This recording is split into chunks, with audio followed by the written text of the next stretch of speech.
이제 우리가 지난주에 보았던 그 예레미야 선지자 이야기를 우리가 읽었는데요.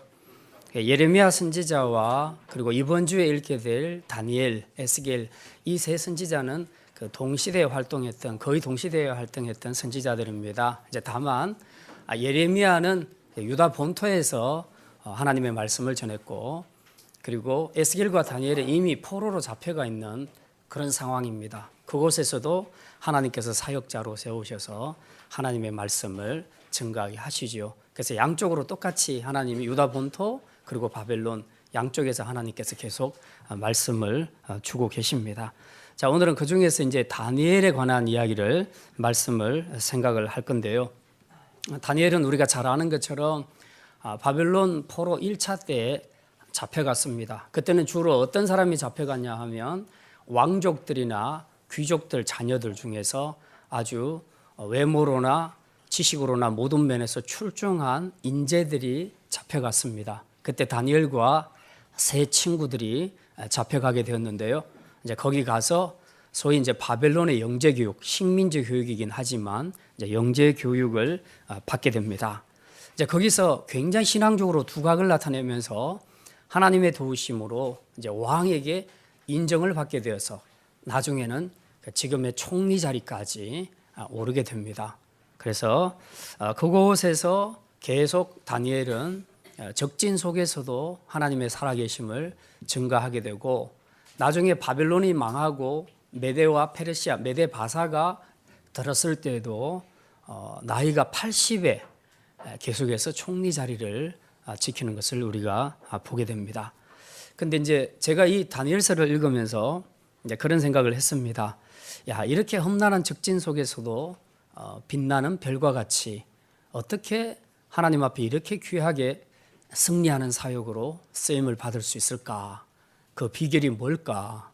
그 힘이 대체 어디서 나오는 걸까? 이제 제가 그런 관점에서 다니엘서를 한번 읽어봤습니다. 그랬더니 한 가지 발견되는 중요한 사실이 있었습니다. 그게 뭐냐 하면 바로 기도였습니다. 다니엘은 기도하는 사람이었다. 그래서 역시 이 다니엘의 기도 때문에 이런 사역을 할 수 있지 않을까 하는 것들을 깨닫게 되었습니다. 실제로 다니엘서를 읽어보면 고비 때마다 다니엘이 항상 하나님 앞에 기도를 해서 문제를 풀어가는 것을 우리가 볼 수 있습니다. 느부갓네살 왕이 그 꿈꾼 것을 두 번씩이나 해석을 해주게 되지요. 그래서 너무 놀라서 느부갓네살 왕이 다니엘 앞에 엎드려 절합니다. 절하면서 네가 믿는 그 하나님이 세상에서 최고다, 이렇게 고백을 하게 되지요. 그리고 나중에 이제 정부가 바뀌어서 메대 바사 때, 그 메대의 다리오 왕 때도 늘 기도하는 이 다니엘, 그럼에도 불구하고 왕에게 인정받는 이 다니엘을 보면서 시기하는 고관들이 있었는데, 이 고관들이 다니엘을 없애기 위해서 새로운 법령을 만들자고 합니다. 그래서 뭐냐 했더니 왕에게 고하기를, 왕이시여, 왕이나 혹은 다른 신에게 기도하는 사람은 사자굴에 집어넣는 것으로 그렇게 법령을 정합시다. 오직 우리의 찬양의 대상, 기도의 대상은 왕과 우리가 믿고 있는 신밖에 없습니다. 그러니까 이제 이 다리오 왕이 좋다 하고 이제 그렇게 허락을 한 거죠. 그런데 이제 이 모든 사실을 알고도 다니엘은 늘 하던 대로 예루살렘을 향해서 창문을 열고 하나님 앞에 기도를 합니다. 이렇게 기도하다가 분명히 잡힐 줄 아는데도 불구하고 그렇게 기도를 하지요. 그리고 드디어 걸려들었습니다. 그래서 결국은 사자굴 속에 던져지게 되지요. 그런데 사자굴 속에서 이제 굶겨놓은 사자들 입에 떨어지는 순간에 그냥 땅에 닿을 것도 없이 바로 찢어져 죽게 되는 그런 상황인데, 하나님께서 사자 입을 막으십니다. 그리고 하나님께서 다니엘을 구원하시죠. 이를 통해서 다리오 왕이 또 한 번 하나님 앞에 네가 믿는 그 하나님이 진짜 하나님이다, 이렇게 이방 왕의 입을 통해서 하나님의 살아계심을 증거하게 했습니다. 역시 이 기도하는 사람은 세상에 이길 수 없구나 하는 이런 진리를 깨닫게 되고요. 그리고 하나님은 어떤 사람을 사용하시는가? 역시 기도하는 사람을 사용하신다 하는 이 진리를 이제 다니엘서를 통해서 발견을 하게 되었습니다. 사실 우리도 신앙생활을 하면서 뭐 잘하든 못하든 길든 짧든 다 기도 생활을 어느 정도 하는 것은 사실인데, 문제는 우리가 하는 기도가 과연 주님이 원하시는 기도인가, 주님이 기뻐하시는 기도인가, 이게 정말 역사를 일으킬 수 있는, 하나님이 일하심을 볼 수 있는 믿음의 기도가 맞는가 하는 것을 우리가 한 번쯤 돌아봐야 할 것입니다. 눈만 감고 열심히 내 소원을 아랜다고 해서 우리는 그것을 기도라고 말하지는 않습니다. 기도하는 방법에는 공식은 없습니다. 그러나 기도의 방향만큼은 확실하게 하나님께서 말씀을 통해서 우리에게 보여주고 계십니다. 그래서 오늘은 이제 어떻게 기도하는 것이 주님이 원하시는 믿음의 기도인가, 또 응답받을 수 있는 기도인가, 오늘 다니엘의 기도를 모델로 해서 함께 기도에 대해서 말씀을 생각하고자 합니다. 자, 첫 번째는 다니엘의 기도는 말씀에 기초한 기도였습니다. 한번 따라합시다. 말씀에 기초한 기도입니다. 예, 2절에 보면요, 이렇게 기록이 되어 있습니다. 9장 2절에 우리 같이 한번 읽겠습니다. 곧 그 통치 원년에 나 다니엘이 책을 통해 여호와께서 말씀으로 선지자 예레미야에게 알려주신 그 연수를 깨달았나니 곧 예루살렘의 황폐함이 70년 만에 거치리라 하신 것이니라. 다니엘이 총리로 일하면서 늘 하나님의 말씀을 읽었어요. 근데 그 당시에 자기가 읽었던 게 뭐냐 하면 예레미야 선지자가 하나님께 받은 말씀을 기록한 것이 있는데, 그게 이제 예레미야서인데, 이 예레미야서를 읽고 있는 중에 보니까 70년 만에 내 백성 이스라엘이 다시 돌아가리라 하는 그 구절을 읽게 된 겁니다. 그걸 읽으면서 갑자기 깜짝 놀랐습니다. 왜냐하면 대충 이 횟수를 한번 계산을 해보니까 지금 다니엘이 포로로, 제1차 포로로 잡혀갈 때가 BC 605년이었거든요. 근데 지금 이 성경을 읽는 때가 BC 538년경입니다. 그러면 대충 계산해봐도 한 68년 정도, 68, 9년 정도 되는 이제 그 정도 횟수가 지났는데, 이제 한 1년만 있으면 70년이 되는 겁니다. 그러면 돌아가겠구나라는 생각이 들게 된 거죠. 그걸 생각하면서 깜짝 놀라서 이제부터 기도해야 되겠다라는 생각을 하고 이제 기도를 하게 된 것입니다. 이제 우리 생각에는 이 70년은 하나님이 약속하신 것이니까 뭐 기도 하나 마나 하나님께서 이루어 주실 것이다, 그렇게 생각할 수도 있겠지만 그렇지 않습니다. 하나님의 뜻은 항상 언약의 성취는 그 언약의 말씀 붙잡고 기도하는 사람들을 통해서 하나님이 이루어 가십니다. 예를 들어서 예수님께서 부활하시고 승천하시면서 제자들에게 이렇게 말씀하십니다. 내가 가면 또 다른 보혜사를 너희에게 보낼 것이다. 그래서 그 성령을 보내실 것을 약속을 하셨는데, 그런데 이 약속의 말씀이 이루어질 것은 틀림없지만, 그러나 그 약속이 이루어지도록 기도하는 120명의 성도들이 있었다는 것입니다. 그래서 이들의 기도를 통해서 하나님께서 하늘에서 성령을 부어주십니다. 그러니까 약속은 저절로 이루어지는 것이 아니라 반드시 그 말씀을 믿고 그 약속을 믿고 기도하는 기도자들을 통해서 하나님이 일하신다 하는 것을 우리는 알 수 있습니다. 그래서 다니엘도 이제 계산해 보니까 한 1년밖에 안 남았는데 이 약속이 꼭 이루어지게 해 주십시오 하는 의미에서 이 약속의 말씀 붙잡고 기도를 시작하는 것입니다. 자, 근데 이제 4절에 보면 이 기도할 때 다니엘이 하나님을 어떻게 인식하고 있는가 하는 것이 잘 드러납니다. 4절 말씀 우리 같이 읽겠습니다. 내 하나님 여호와께 기도하며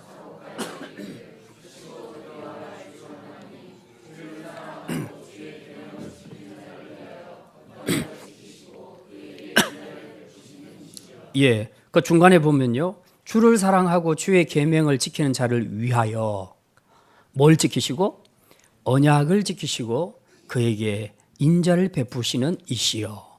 그래서 다니엘이 하나님을 인식할 때 하나님은 언약을 지키시는 분이다, 약속을 잘 지키시는 분이다.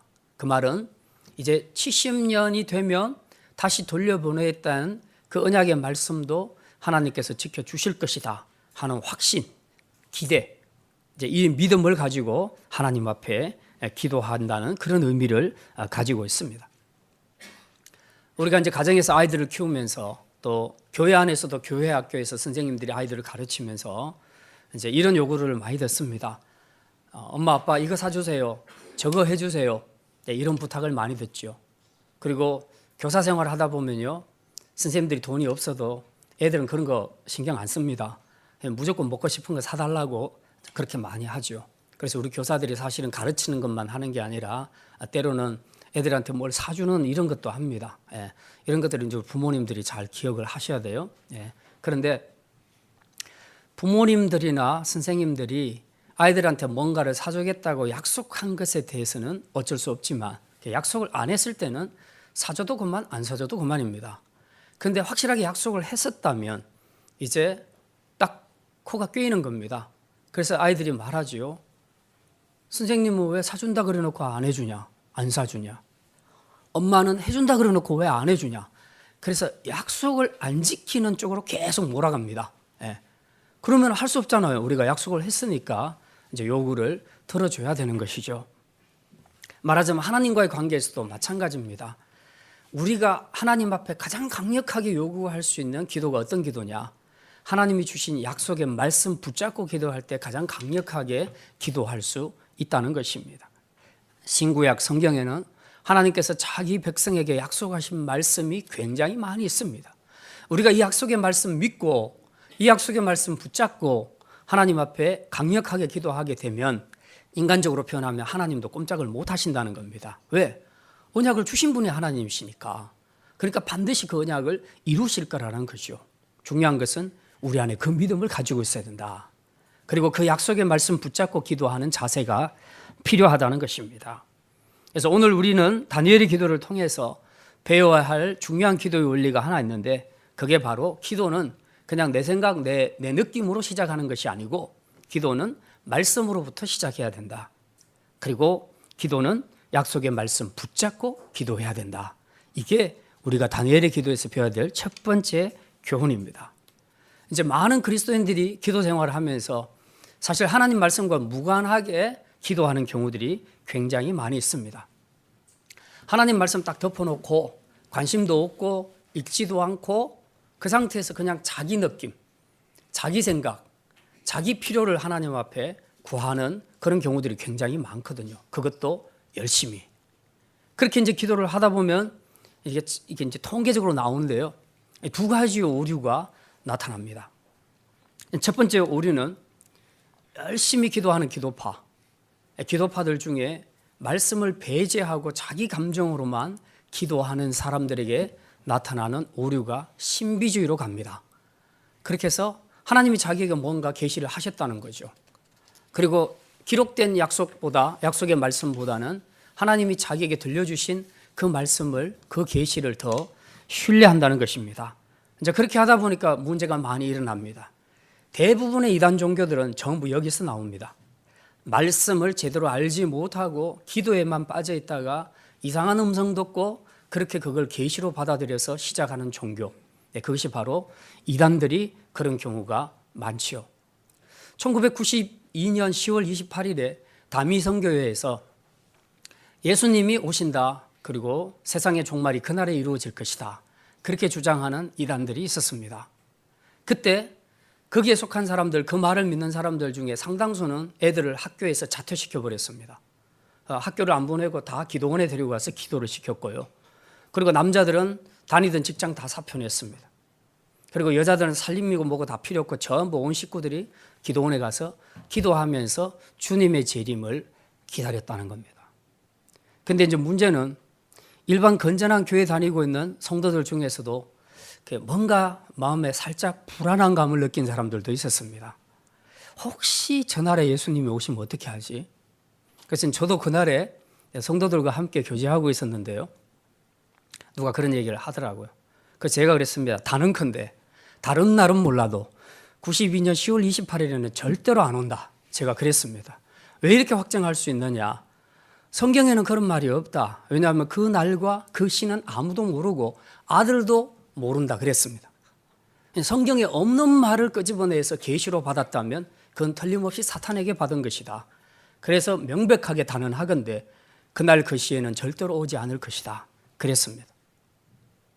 우리가 말씀을 떠나서 자기 감정, 자기 기분에 빠져서 기도하기 시작하면 열심히 기도한 만큼 사단이 역사하기가 쉽습니다. 성령은 말씀과 함께 그리고 말씀으로 역사하는 줄 믿으시기를 바랍니다. 성령의 음성은 절대 하나님의 말씀을 거스르지 않습니다.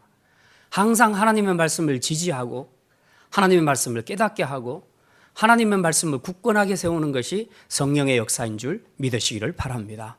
그렇기 때문에 우리의 기도는 항상 말씀으로부터 출발해야 되고 그리고 약속된 말씀 붙잡고 기도하는 것, 그것이 가장 안전한 기도가 될 수 있다는 것을 우리가 기억해야 합니다. 또 한 가지, 말씀에 근거하지 않고 우리가 기도하게 되면 하나님의 뜻이 아닌 자기 뜻만을 구하는 그런 기도자가 되기가 쉽습니다. 자, 일단 성경을 안 보니까, 말씀에 관심이 없으니까 하나님이 나에게 뭘 원하시는지, 하나님이 교회에 뭘 원하시는지, 하나님이 사명자에게 뭘 원하시는지 그런 것을 알지를 못합니다. 그걸 모르는 상태에서 기도만 하니까 결국 기도가 어떻게 가냐? 전부 내 소원 아래는 기도만 자꾸 하게 되는 것입니다. 그러니까 열심히 기도는 하는데 가만히 들어보면 하나님의 뜻, 하나님의 생각, 계획 이런 거하고는 아무 관계없이 그냥 자기 것만 계속 달라고 기도를 하는 것이죠. 그래서 하나님의 뜻과 배치되는 그런 기도를 하는 경우를 우리가 많이 보게 됩니다. 상대가 불신자인 줄 뻔히 아는데도 불구하고 그 사람과 사귀면서 사랑하게 돼서 그 사람과 결혼을 하게 해달라고 하나님 앞에 간절히 기도할 때 참 어려운 이야기입니다. 그래서 저는 청년들에게 이렇게 지도를 합니다. 참 믿음을 가지 믿음이 있는 청년이 믿음이 없는 청년을 좋아한다는 것 자체가 저는 사실 이해가 안 되지만 혹시라도 여러 가지 상황에 의해서 그를 좋아하게 되는, 불신자에게도 좋아할 수 있는 요소가 있을 수 있으니까 그런 상황이 온다면 첫째 다른 거 기도하지 말고 그가 하나님의 백성으로 돌아설 수 있도록 기도하라고 그렇게 얘기합니다. 그 숙제를 먼저 풀고 결혼을 하든지 말든지 기도를 하라는 거죠. 우리가 어떤 직장을 택할 때 저 직장에 들어가면 주일 한 번도 못 지킨다. 압니다. 다 아는데 보수를 많이 주고 좋은 회사입니다. 그러면 그걸 다 아는데도 그걸 놓고 기도하는 거죠. 근데 그 기도가 과연 하나님이 기뻐하시는 기도인가? 우리가 생각을 할 필요가 있다는 것입니다. 이제 목회자들이 모이면 목회에 대한 이야기들을 많이 나누는데요. 제일 어려운 신방 중에 하나가 뭔지 아십니까? 오리지널 술집을 차려놓고 잘되게 기도해달라고 개업 예배를 봐달라는 건 어떻게 해야 될지 목사님들이 모르겠다고 난감하다는 거죠. 두 번째는 믿지 않는 가족이 돌아갔는데 근데 거기에다가 안 믿는 식으로 모든 음식 다 차려놓고 와서 예배를 해달라는 거죠. 이게 이제 짬뽕이 되는 겁니다. 이게 참 난감한 일입니다.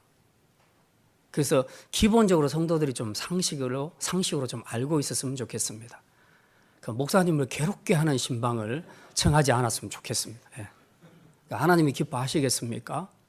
우리가 그런 부분들을 조심해야 되죠. 말씀에 근거하지 않는 기도는 늘 하나님의 뜻에서 이탈합니다. 이런 기도는 사실 응답받기가 어렵죠. 그래서 우리가 기도할 때에 열심히 기도하는 것도 굉장히 중요하지만 내 기도 방향이 하나님의 뜻과 맞는가 하는 것을 확인하는 것은 더 중요합니다. 그런데 그 확인하는 방향의 기준이 뭐냐? 하나님의 말씀이라는 거죠. 그래서 저희 교회는 밤 기도할 때에 기도 양식이 그렇습니다. 다른 교회는 어떻게 하는지 몰라도 저는 철저하게 말씀 기도로 합니다. 그 말씀 기도라는 것은 그날 본문 말씀을 봤으면 그날 말씀을 근거로 기도하고요. 그날 그 말씀 자체로 기도를 하는 겁니다. 이게 말씀 기도입니다. 이것의 장점은 많은 사람들이 묵상해놓고 덮어놓고 이제 개별적으로 딴 기도를 하는 거죠. 자기가 원하는 기도를 하는 거죠. 그게 아니라 하나님이 말씀을 통해서 우리에게 깨닫게 해주셨으면 그 말씀 자체로 붙잡고 기도하는 겁니다. 그 말씀이 기초가 되는 기도니까 이 기도는 틀림없다는 겁니다. 방향에 있어서는 확실하게 틀림없이 설 수 있다는 거죠. 자, 이제 두 번째 다니엘의 기도입니다. 두 번째 다니엘의 기도에서 우리가 배울 수 있는 것은 회개하는 기도였다는 겁니다. 한번 따라합시다. 회개하는 기도였습니다. 사실 이제 많은 사람들이 기도하면서 제일 많이 바라는 것은 응답받는 것입니다. 그렇죠? 여러분 어떻습니까? 기도하실 때 응답 잘 받습니까? 확신을 갖고 나는 안 받아요 하시는 분들도 있잖아요. 나는 절대로 못 받을 줄 믿습니다. 기도 확신에 대해서 굉장히 부정적인 확신을 가지고 있는 그런 분들이 있습니다. 아마도 너무 오랫동안 응답을 받지 못하다 보면 거기에 익숙해져서 안 될 거야 라는 그런 생각을 가집니다. 안 될 거야 라는 생각이 굳어지게 되면 그 다음부터 기도를 안 하게 되지요. 누구는 기도하면 응답을 잘 받는데 나는 기도하면 왜 이렇게 응답을 받지 못할까? 아이고 부질없는 기도 이제 좀 그만하지. 그리고 다른 기도하는 사람들 보면은 안 됐다. 당신 그렇게 기도해봐야 응답 못 받을 건데 이제 이런 확신을 자꾸 가지게 되는 겁니다. 이게 참 문제죠. 자, 오늘 우리가 다니엘의 기도에서 두 번째 생각해야 될 항목 중에서 우리가 꼭 기억해야 될 것이 있습니다. 응답과 관련해서 우리가 생각해야 될 굉장히 중요한 것이 있는데 기도의 응답을 막는 가장 중요한 이유, 장애물이 뭔지 아십니까?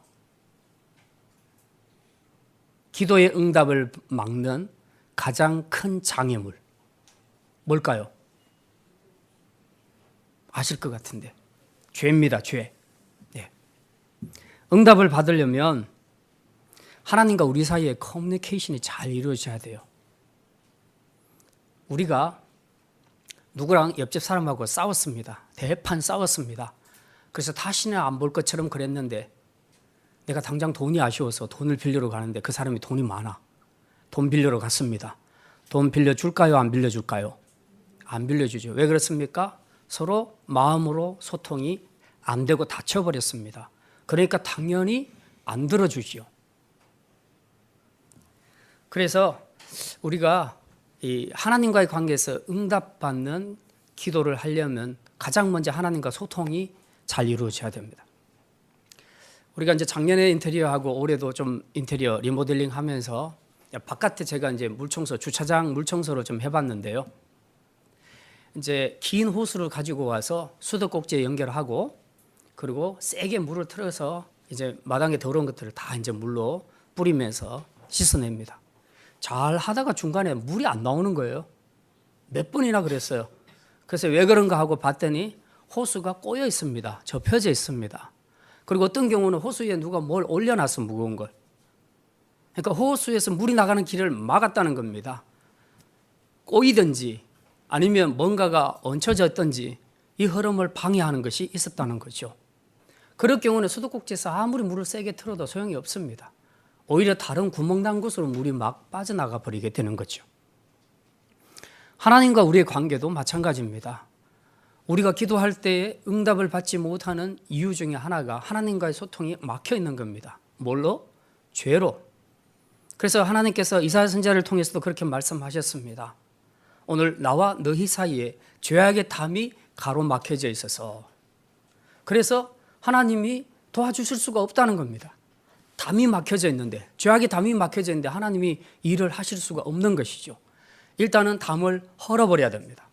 다 무너뜨려서 하나님과 나하고 이 전파를 주고받는데 조금 더 방해되지 않도록 우리가 다 방해물들, 장애물들을 없애버려야 된다는 것입니다. 기도라는 것은 바로 그런 것이죠. 그래서 기도에서 가장 중요한 요소 중에 하나가 특별히 응답받기를 원한다면 우리가 먼저 하나님 앞에서 회개하는 것이 필요합니다.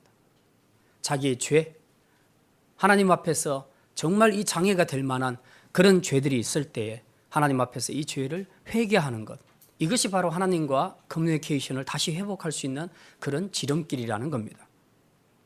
이게 되게 되면 이제 하나님 앞에서 우리가 응답받는 것은 시간 문제입니다. 물론 이제 제가 이렇게 말하면 또 아이고 내가 그동안 응답받지 못한 것은 내 안에 무슨 큰 죄가 있어서 그렇구나, 꼭 그렇게 생각하실 필요는 없습니다. 일단 그걸 반성해 보라는 뜻이고요. 기도 응답이 이루어지지 않는 데는 여러 가지 이유가 있습니다. 죄의 문제를 확인해 보고 그게 아니라면 하나님의 응답하심은 우리 생각과 조금 다릅니다. 그래서 하나님께서는 우리의 응답을, 하나님의 응답을 우리에게 늦게 주실 수도 있고, 우리는 A를 구했는데 하나님이 보실 때는 B가 더 낫겠다고 생각하면 B로 바꾸어 주실 수도 있습니다. 그리고 때가 아니라고 생각하면 하나님은 늦추시기도 하고요. 그리고 하나님께서는 안 주는 것이 더 낫다고 생각하면 안 주는 응답을 주십니다. 우리가 아이들이 칼 가지고 막 2살, 3살짜리가 칼 가지고 노는 것이 재미있어서 예리한 칼을 들고 놀라고 할 때 부모가 빼앗아 버리잖아요. 제거하잖아요. 왜? 그건 아이에게 위험하니까. 근데 아이는 계속 달라고 울고 징징거립니다. 그러면 징징거린다고 해서 옛다 하고 그 날카로운 칼을 아이 손에 쥐어주는 부모가 있습니까? 없잖아요. 마찬가지입니다. 우리 생각에는 이게 필요하다고 생각하고 간절히 기도하지만 하나님 편에 봤을 때는 이게 아니라고 생각하면 안 주는 것이, 그것이 가장 최고의, 가장 최선의 응답인 줄 믿으시기를 바랍니다. 다만 제가 말씀드리는 것은 일반적으로 우리가 기도의 응답을 받지 못하는 이유 중에는 이 죄의 담이 가로막고 있어서 그런 경우가 많다. 그러니 이런 것들을 확인해 볼 필요가 있다 하는 겁니다. 그래서 이것이 확인되면 우리는 가차없이 가장 먼저 해야 될 것이 하나님 앞에 회개하는 겁니다. 내가 뭘 목적하는 바를 자꾸 아뢰기 전에 먼저 하나님과의 관계에서 막혀있는 죄를 회개해야 됩니다. 이 문제를 풀어야 되는 겁니다. 그 다음에 우리가 기도 내용으로 나아가는 거죠. 자, 그러면 다니엘은 어떻게 기도했는가? 5절, 6절 이렇게 기록하고 있습니다. 우리 5절과 6절 말씀 같이 읽겠습니다. 우리가 이미 범죄하여 패역하며 행악하며 반역하여 죄의 법도와 규례를 떠나싸우며 우리가 또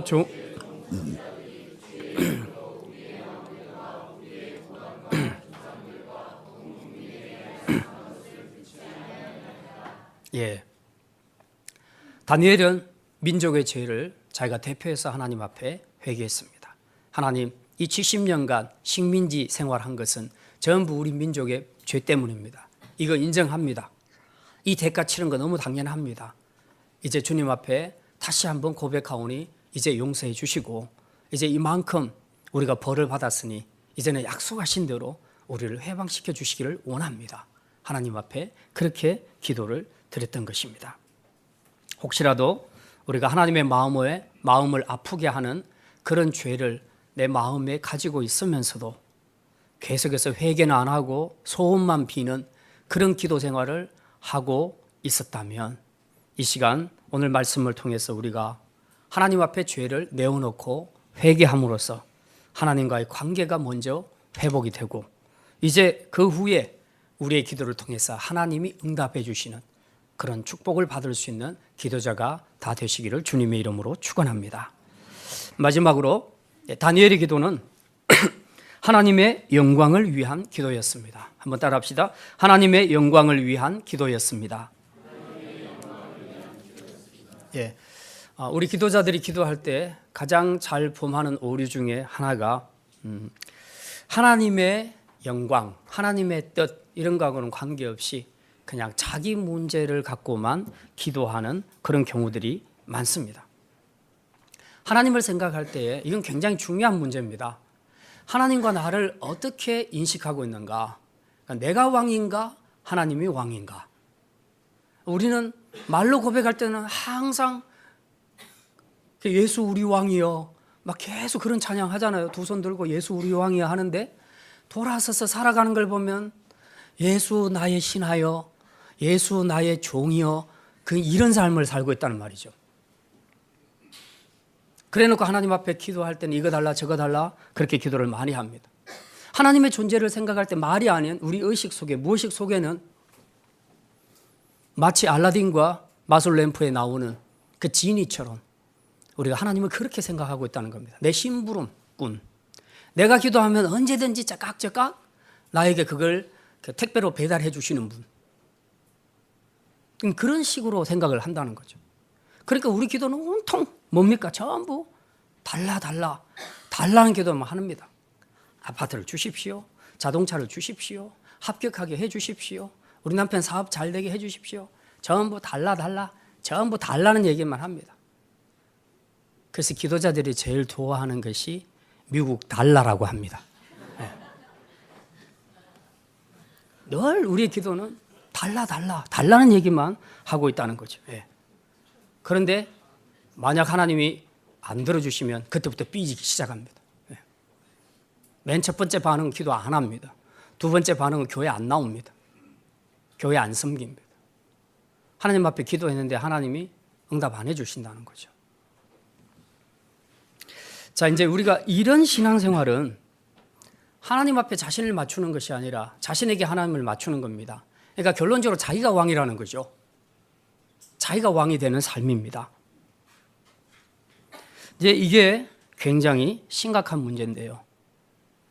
우리 전통 그 세계 장로교회가 고백하고 있는 웨스트민스터 신앙 고백 소요리 문답 1번에 보면 이런 질문이 나와 있습니다.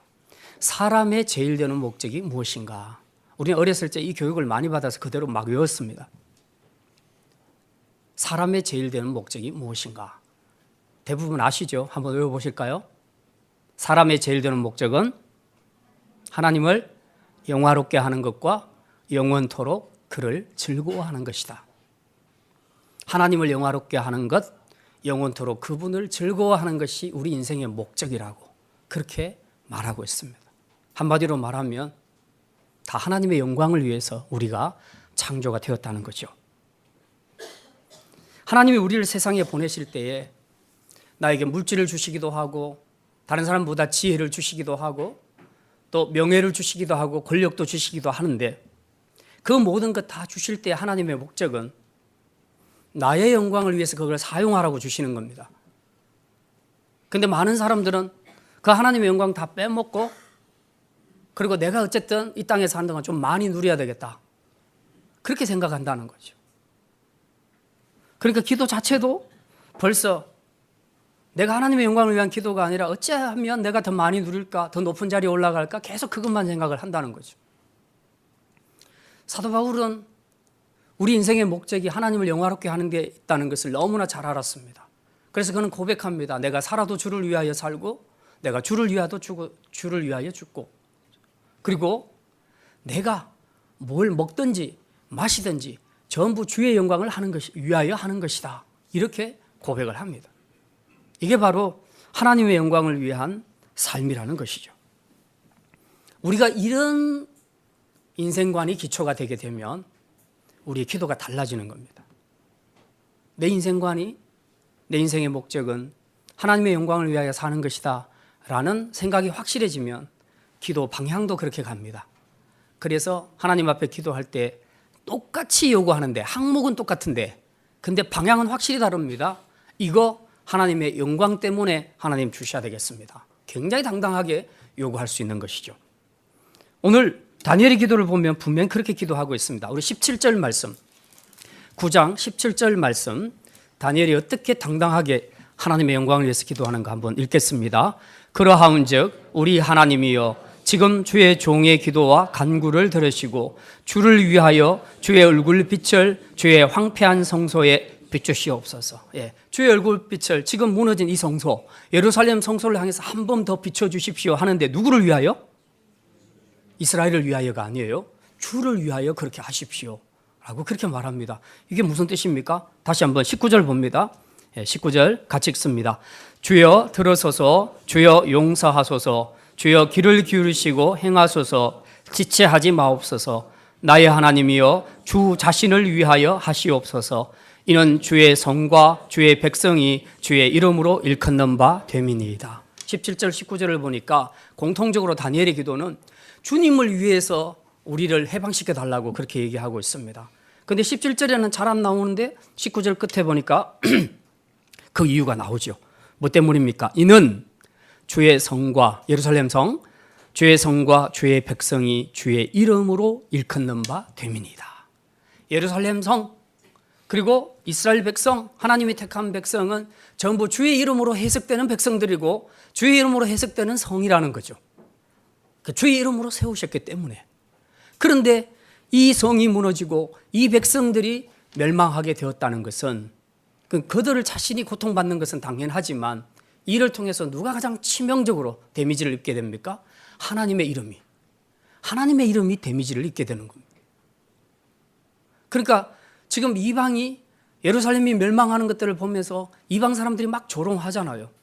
너희 하나님이 정말 살아계시냐? 살아계신다면 어떻게 자기가 있는 성전을 무너뜨릴 수 있냐? 하나님이 너희를 사랑하긴 사랑하냐? 계속해서 조롱하지 않습니까? 이 조롱이 더 견디기 힘든 겁니다. 이스라엘 백성이야 자기들이 잘못해서 이렇게 벌을 받는다고 하지만 하나님이 무슨 죄가 있습니까? 그런데 전부 하나님께 욕을 돌리고 있잖아요. 이 예루살렘 멸망으로 인해서 하나님의 이름이 욕을 먹고 하나님의 영광이 가려워지는 이런 엄청난 어려움이 있었다는 겁니다. 그래서 다니엘은 지금 기도하기를 이제는 하나님 당신의 이름을 위해서라도 당신의 영광을 위해서라도 주의 성과 이 주의 백성들을 회복시켜 주시옵소서. 그렇게 하나님 앞에 기도했던 것입니다. 우리가 그동안 해왔던 기도들을 우리가 한번 돌아보십시다. 우리는 조금만 힘들면 하나님 왜 이렇게 하십니까? 제발 좀 살려주십시오. 대부분 기도를 할 때 뭘 많이 생각하냐면 하나님보다 나에게 초점을 맞춥니다. 내가 힘들어 죽겠습니다. 내가 어렵습니다. 상황이 이런데 가만히 계십니까? 계속 이쪽이잖아요. 사실 이 일을 통해서 하나님이 얼마나 마음이 아프신가, 하나님의 이름이 얼마나 지금 세상 중에서 욕을 얻어먹고 있는가, 이런 쪽에 대해서는 별로 생각을 안 한다는 거죠. 다니엘의 기도를 보면 기도의 초점이 철저히 하나님과 그분의 영광에 맞춰져 있음을 우리는 볼 수 있습니다. 이걸 신학적인 표현으로 하면 이렇게 바꿀 수 있습니다. 너희는 먼저 그의 나라와 그의 의를 구하라. 그리하면 내가 이 모든 것을 너희에게 더하리라. 기도할 때 먼저 하나님과 하나님의 나라, 그 의를 위하여 기도하라. 이게 바로 하나님 중심 기도, 하나님의 영광을 위한 기도라는 것을 의미하고 있다는 것입니다. 이제 우리가 이 말씀 앞에서 돌아보면서 내가 지금까지 한 기도가 정말 하나님의 영광, 하나님의 나라, 하나님께 초점 맞추어진 기도를 했는가, 아니면 하나님을 완전히 배제시키고 하나님을 마치 지인이처럼 내 부탁을 잘 들어주는 심부름꾼처럼 생각하면서 언제든지 내 필요한 것만 달라고 했던 그런 기도를 하지는 않았는가, 우리가 다시 한번 돌아보기를 원합니다. 우리가 기도의 방향만 바르게 세워진다면 하나님께서는 반드시 응답해 주실 것입니다. 우리가 잘 아는 조지 뮬러, 그가 평생에 5만 번의 기도 응답을 받았다는데 이것은 그가 열심히 기도했기 때문만은 아닙니다. 그의 기도 방향이 너무 정확하게 하나님 중심의 기도했다는 겁니다. 뭘 물질을 달라고 하는 순간에도 항상 그 이유가 명백하게 하나님 나라 때문이었습니다. 그러니까 하나님이 너무 이뻐서 응답을 안 해줄 수가 없었던 것이죠. 요즘에 우리 기도와 얼마나 많은 차이가 있는가 하는 것들을 우리로 하여금 깨닫게 해주십니다. 자, 오늘 다니엘의 기도를 보니까 이렇게 하나님의 이름과 영광에 초점을 맞추고 기도하니까 하나님이 어떻게 응답을 해주셨는가. 21절 21절부터 23절까지 우리 다시 한번 읽겠습니다. 곧 내가 기도할 때에 이전에 환상 중에 본 그 사람 가브리엘이 빨리 날아서 저녁 제사를 드릴 때 즈음에 내게 이르더니 내게 가르치며 내게 말하여 이르되 다니엘아 내가 이제 내게 지혜와 총명을 주려고 왔느니라. 곧 내가 기도를 시작할 즈음에 명령이 내렸으므로 이제 내게 알리러 왔느니라. 너는 크게 은총을 입은 자라. 그런즉 너는 이를 생각하고 그 환상을 깨달을지니라. 오늘 여기 보니까 23절을 보십시오. 하나님께 언제 다니엘의 기도가 응답이 시작됩니까? 기도를 시작할 즈음에. 다른 말로 하면 기도를 시작하자마자 응답이 된 거예요. 제가 성경을 다 보면서 기도 응답이 이보다 더 빨랐던 사람을 내가 본 적이 없어요. 기도를 시작하자마자 응답을 받았다. 이런 경험이 있으십니까? 여러분 기도했는데 기도 막 시작했는데 바로 그냥 응답이 오는 그런 경우. 부럽지 않습니까? 정말 기도자들에게 엄청난 도전이 되죠. 우리로 하여금 많은 기대와 흥분을 갖게 합니다. 실제로 이 다니엘의 기도가 이렇게 순식간에 응답이 된 것은 하나님은 다니엘의 마음을 다 알고 계셨습니다. 그러니까 기도 시작하자마자 이미 하나님 앞에 안에서는 알파와 오메가로 다 끝난 겁니다. 더 이상 길게 기도 안 해도 하나님께서는 이미 다 받아들여진 거예요. 그러니까 하나님이 바로 응답을 시작하신 것입니다. 하나님은 귀가 어두워서 우리 기도를 못 듣고 응답 못 하시는 분이 아닙니다. 다 듣고 계시고 다 알고 계십니다. 다만 우리의 기도가 하나님의 뜻에 맞는가? 하나님은 그것을 보고 계십니다. 만약 하나님의 뜻에 합당하다고 판단되면 하나님의 응답과 역사는 기도하는 순간부터 시작되는 줄 믿으시기를 바랍니다. 이제 말씀을 마칩니다. 우리 신앙생활에서 가장 많이 시도했던 것이 기도고 가장 많이 실패했던 것이 기도고 그럼에도 불구하고 우리가 절대로 포기할 수 없는 것이 기도인 줄 믿습니다. 우리 평생에 주님 부르시는 그날까지 천국 가는 그날까지 우리는 절대로 기도를 내려놓아서는 안 됩니다. 왜냐하면 이 기도의 줄이 하나님과 우리 사이의 커뮤니케이션을 증명하는 것이 되기 때문에 그렇습니다. 기도를 중지하거나 기도를 하지 않게 되면 결국 하나님과의 관계가 단절됩니다. 이거는 심각한 이야기입니다. 여러분 안에서 내가 하루에 몇 분 기도했냐 이게 중요한 게 아니고요. 기도라는 자체에 대해서 우리의 인식이 달라져야 된다는 겁니다. 기도 없는 인생은 하나님과 담을 쌓고 살겠다는 것과 똑같습니다. 그런 사람에게는 절대로 응답이 이루어질 수가 없습니다. 그래서 다니엘 기도를 통해서 우리는 많은 것들을 배울 수 있지만 가장 먼저는 일단 기도하는 사람이 되자. 아멘? 예, 기도하는 사람이 되시기를 바랍니다. 예. 혹시라도 기도에 그동안 실패해서 안 하시는 분들, 기도를 하기는 하는데 시험에 들어서 안 하시는 분들, 그리고 하기는 하는데 힘없이 하시는 분들, 해야 할 줄 알면서도 세상 일이 너무 바쁘고 먹고 사는데 힘들어서 기도 못 하시는 분들, 그리고 게을러서 못 하시는 분들까지 어떤 이유든 관계없습니다. 이제 오늘 다니엘의 기도를 통해서 우리 모두가 다 기도하기로 결단하는 축복이 있기를 원합니다. 그리고 기왕에 하는 기도면 우리가 제대로 좀 했으면 좋겠습니다. 권투 선수나 야구 선수를 보면 제일 안타까운 것이 헛스윙 하는 겁니다. 너무 많이 헛스윙 하는 선수들. 예. 혼신의 힘을 다해서 휘둘렀는데 전혀 맞지 않는 그런 펀치, 그런 방망이. 그건 소용이 없잖아요. 하나님이 원하시는 기도를 드려야 되는데 헛스윙하는 기도자가 너무 많습니다. 쓸데없는 데 시간을 너무 많이 낭비하고 하나님이 원하시지 않는 기도를 하는데 힘을 쏟는 그런 기도자들이 너무 많습니다. 일단은 오늘 말씀처럼 첫째는 말씀에 기초한 기도를 하시고요. 둘째는 회개를 통해서 하나님과의 관계를 먼저 회복하시고 셋째는 내 욕심이 아니라 하나님의 영광을 위한 기도. 여기에 초점을 맞추고 우리 열심히 펀치를 날린다면 틀림없이 하나님께서는 다니엘의 기도를 들으신 것처럼 우리의 기도도 들어주실 줄 믿습니다. 이제 우리 모든 기도 가운데 하나님이 신속하게 응답하시고 구하지 않은 것까지 채워주시는 하나님의 축복을 받을 수 있는 복된 기도자들이 다 되시기를 주님의 이름으로 축원합니다.